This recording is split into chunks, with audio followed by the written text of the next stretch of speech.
இன்னைக்கு நாம உங்க பிரெயினை கொஞ்சம் டெஸ்ட் பண்ணி பார்ப்போமா. இந்த டெஸ்ட் மொத்தமா 3 லெவலா இருக்கு. லெவல் 1. இப்போ நான் காட்ட போற இந்த பிக்சரை நல்லா உத்து பாருங்க. இதுல ஒன்னு மட்டும் டிஃபரெண்டா இருக்கும். அதை 5 செகண்ட்ஸ்ல கண்டுபிடிச்சிட்டீங்கன்னா இந்த லெவலை நீங்க பாஸ் பண்ணிடுவீங்க.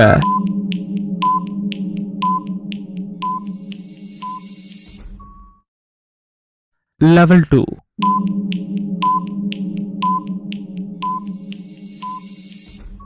இதுல நிறைய பேர் ஒரு 8 தான் கண்டுபிடிச்சிருப்பீங்க. ஆனா இதுல மொத்தமா 2 8 இருக்கு. லெவல் 3.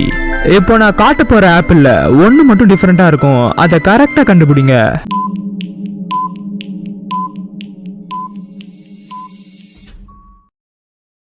நீங்க 3 லெவலையும் பாஸ் பண்ணிட்டீங்கன்னா உங்க ஃபோக்கஸிங் பவர் ரொம்பவே நல்லா இருக்கு. அப்படி நீங்க பாஸ் பண்ணனாலும் பிரச்சனையே இல்லை. நம்ம சேனலை சப்ஸ்கிரைப் பண்ணிக்கோங்க. இந்த மாதிரி நிறைய வீடியோஸ் நான் அப்லோட் பண்ணுவேன். இது மூலமா நீங்க உங்க ஃபோக்கஸிங் பவரை நல்லாவே இம்ப்ரூவ் பண்ணலாம்.